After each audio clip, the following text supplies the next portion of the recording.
Hello friends, welcome to A plus Pratibha classes. आज बात करेंगे 22 मार्च 2026 करंट अफेयर के बारे में। बिना टाइम वेस्ट के मैं वीडियो को यहीं स्टार्ट करना चाहूँगी।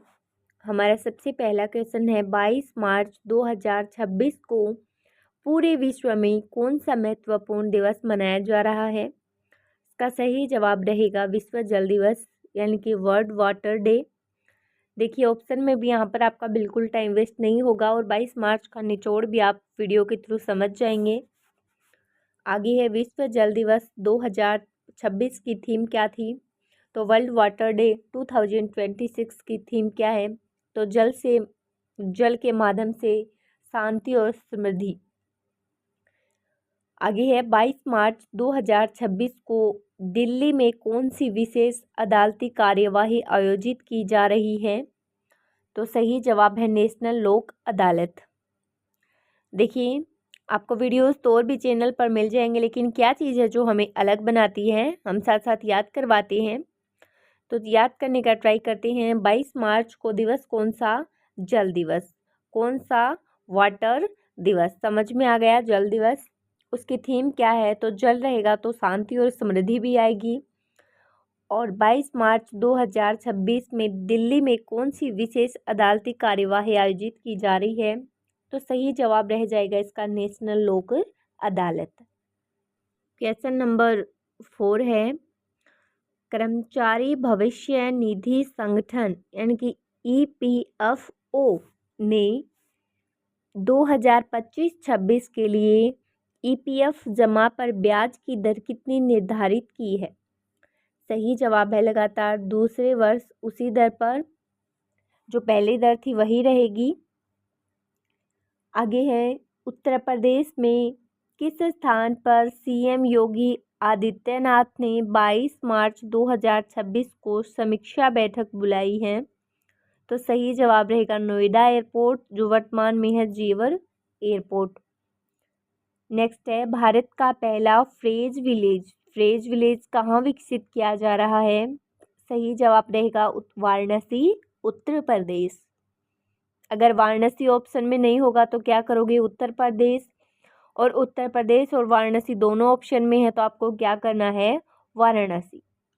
तो कर्मचारी निधि संगठन 2025-26 के लिए EPF जमा ब्याज दर समझ आ गई। आगे है उत्तर प्रदेश में किस स्थान पर CM योगी आदित्यनाथ। तो ये क्वेश्चन भी याद हो रहा है यहाँ से, उत्तर प्रदेश का CM कौन, योगी आदित्यनाथ। और बैठक कब बुलाई है, 22 मार्च 2026 को। कहाँ पर, नोएडा एयरपोर्ट।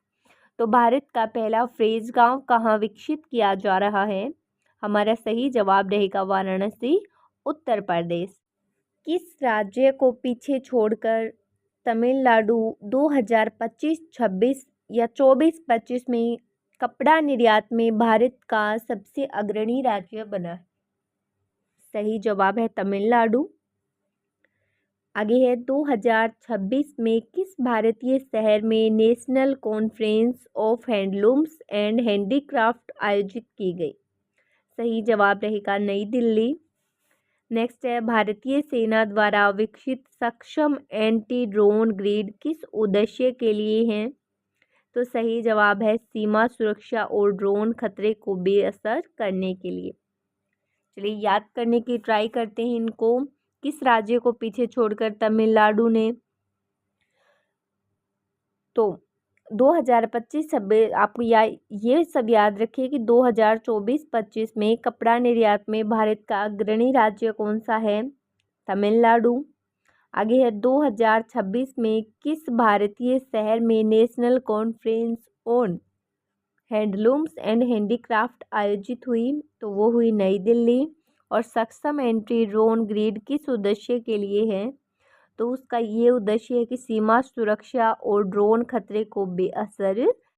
क्वेश्चन नंबर 10 केंद्रीय बिजली प्राधिकरण CEA द्वारा मार्च 2026 में जारी नेशनल जनरेशन एडिक्वेट प्लान की समय सीमा क्या है।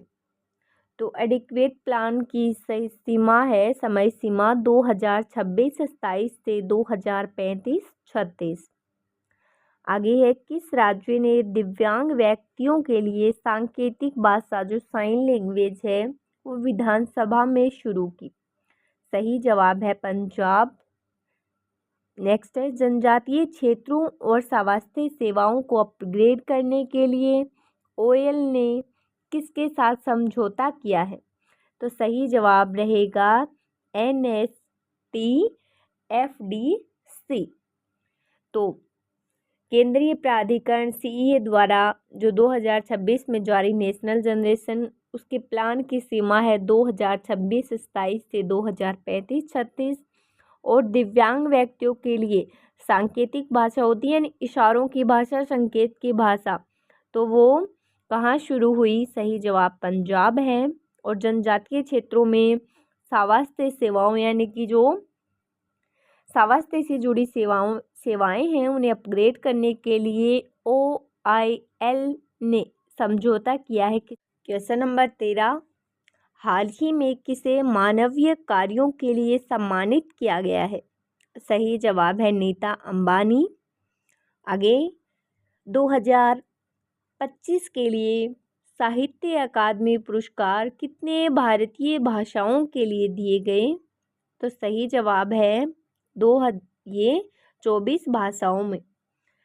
नेक्स्ट है, चापकुट जो फेस्टिवल होता है, उत्सव होता है, वो किस राज्य में मार्च 2026 में मनाया गया? तो चापचर जो महोत्सव होता है वो मनाया गया मिजोरम में। मिजोरम का खास फेस्टिवल है ये। एक बार दोबारा देखो, मानवीय कार्यों के लिए सम्मानित हुई है कौन? नीता अंबानी। नेक्स्ट है, 2025 के लिए साहित्य अकादमी पुरस्कार कितनी भाषाओं में दिए गए? तो 24 भाषाओं में। और चापचरकुट फेस्टिवल मार्च 2026 में किस राज्य में बनाया गया? तो सही जवाब क्या रहेगा अपना? क्वेश्चन नंबर 16 है अपना, विश्व प्रसन्नता रिपोर्ट यानी कि वर्ल्ड हैप्पीनेस रिपोर्ट 2026 में फिनलैंड लगातार कितनी बार शीर्ष पर रहा? तो सही जवाब है 9वीं बार। नेक्स्ट है, विश्व प्रसन्नता रिपोर्ट 2026 में भारत का क्या स्थान है? सही जवाब है 116वां। आगे है, हाल ही में ईरान ने किस देश के आर्थिक केंद्र यानी साउथ पार्स गैस फील्ड पर हमला किया? तो सही जवाब है इजराइल। एक बार दोबारा देख लो, विश्व प्रसन्नता रिपोर्ट 2026 में जो फिनलैंड है उसका स्थान लगातार 9वीं बार शीर्ष पर रहा है। नेक्स्ट आगे है, विश्व प्रसन्नता रिपोर्ट 2026 में भारत का स्थान पूछा है तो 116वां। आगे है, हाल ही में ईरान ने किस देश के आर्थिक केंद्र पर हमला किया?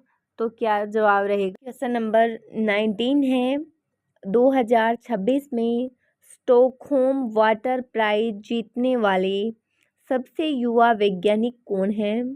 सही जवाब रहेगा कावेह मदानी। नेक्स्ट है, 98वें ऑस्कर अवार्ड 2026 में बेस्ट एक्टर्स का अवार्ड किसने जीता? तो सही जवाब है जेसी बकले ने। किस फिल्म के लिए? हमनेट फिल्म के लिए। आगे है, हाल ही में दुनिया का सबसे बड़ा सफ़ेद हाइड्रोजन भंडार कहाँ खोजा गया है? सही उत्तर फ्रांस। एक बार दोबारा से रिवाइज कर लेते हैं। तो 2026 में जो स्टॉकहोम वाटर प्राइज जीतने वाला व्यक्ति है उसका नाम है कावेह मदानी। क्या नाम है? कावेह मदानी। आगे है, 98वां ऑस्कर अवार्ड्स में बेस्ट एक्टर्स का अवार्ड किसने जीता है? तो जेसी बेकले ने, उनकी फिल्म हमनेट के लिए। आगे है, दुनिया का सबसे बड़ा सफ़ेद हाइड्रोजन भंडार कहाँ खोजा गया है? सही उत्तर है फ्रांस।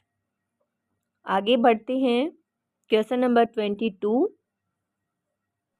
क्वेश्चन नंबर 22 देखिए, मार्च 2026 में किस देश ने वर्ल्ड हेल्थ ऑर्गेनाइजेशन यानी WHO से खुद को अलग करने की घोषणा की? सही जवाब है अर्जेंटीना। नेक्स्ट है, हाल ही में किस प्रसिद्ध चीयरलीडिंग विशेषज्ञ का 75 वर्ष की आयु में निधन हो गया? सही जवाब है जेफ वेब। नेक्स्ट है, लेंगियोरिनियस बीमारी के मामलों में वृद्धि किस शहर में चिंता का विषय बनी हुई है? तो सही जवाब रहेगा लंदन। तो जो लेंगियोरिनियस बीमारी है वो किस मामलों में वृद्धि शहर चिंता का विषय, यानी किस शहर में ये चिंता का विषय बनी हुई है? तो लंदन रहेगा। और चीयर लीडिंग विशेषज्ञ का 75 साल की उम्र में निधन हुआ है, वो कौन है? तो Jeff Webb. World Health Organization यानी WHO से खुद को अलग करने की घोषणा की है। तो क्वेश्चन नंबर 25 है, ईरान और अमेरिका के बीच, तो अमेरिका और ईरान इस तनाव के बीच किस खाड़ी में गैस फील्ड पर मिसाइल हमले हुए हैं? सही जवाब है फारिस की खाड़ी। नेक्स्ट है, 2026 की भू राजनीतिक समूह है, क्या है? भू राजनीतिक समूह है हेक्सागन अलायंस किस देश ने प्रस्तावित किया है? तो ये किया है इजराइल ने। किसने प्रस्तावित किया? हेक्सागन अलायंस, ये इजराइल ने। नेक्स्ट है, नवरोज फेस्टिवल 2026 कब मनाया गया? तो ये 20 मार्च। कब मनाया गया? 20 या 21 मार्च, महीने के अंत में भी महत्वपूर्ण है ये। तो ईरान और अमेरिका के बीच या उनके तनाव के बीच किस गैस फील्ड पर अभी हमला हुआ? तो फारिस की खाड़ी। क्वेश्चन नंबर 28 है, हाल ही में चर्चा में रहे कोको द्वीप समूह किस महासागर में स्थित है? सही जवाब है बंगाल की खाड़ी। नेक्स्ट है, किस देश में वर्ल्ड जूनियर शूटिंग चैंपियनशिप 2028 आयोजित की जाएगी? सही जवाब रहेगा भारत।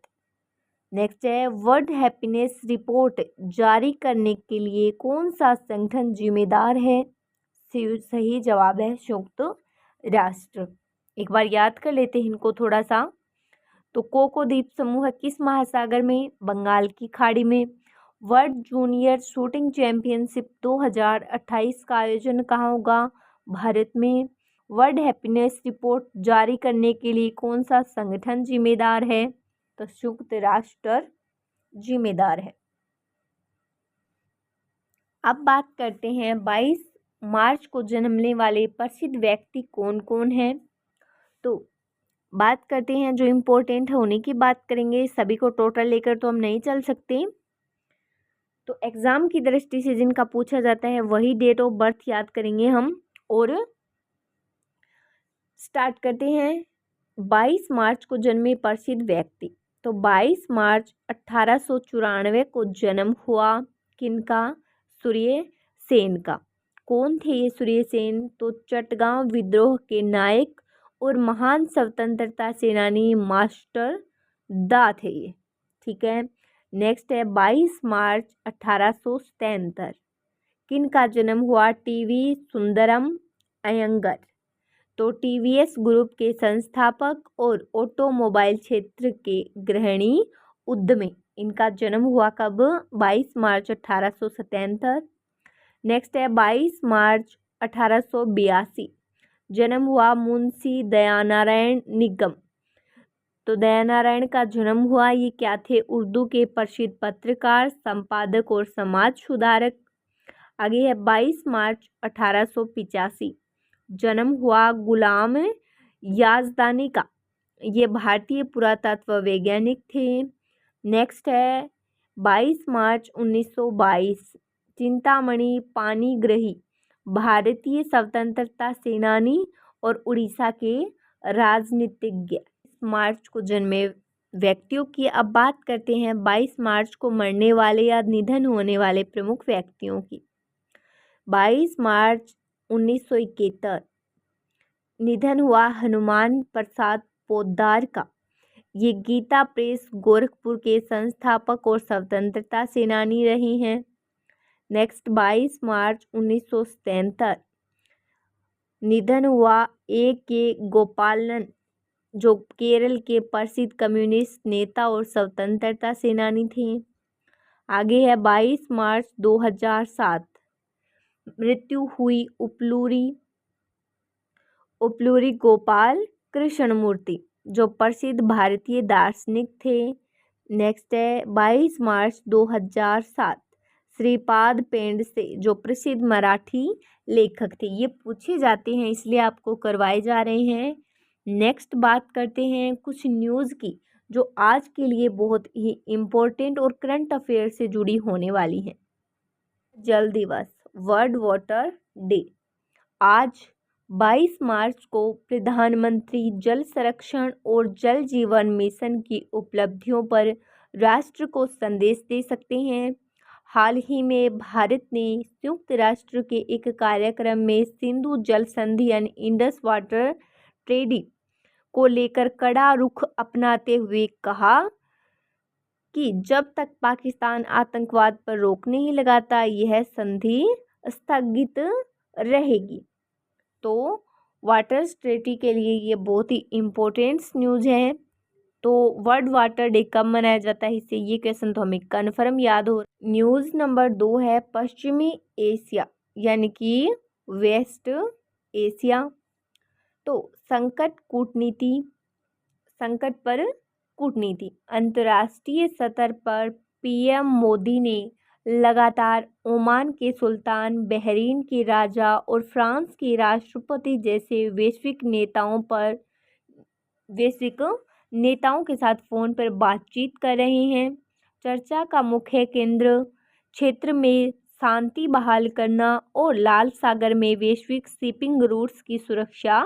न्यूज़ नंबर 3 है ईद उल फितर की शुभकामनाएं। तो ईद उल फितर की शुभकामनाओं को लेकर क्या संदेश है? पीएम मोदी ने देशवासियों को ईद उल फितर की बधाई दी और समाज में भाईचारे और अच्छे स्वास्थ्य की कामना की है। उन्होंने बहरीन के सुल्तान के साथ बातचीत के दौरान भी अग्रिम न्यूज़ नंबर 4 बहुत ही इम्पोर्टेंट होने वाली है, भारत इनोवेट्स समिट।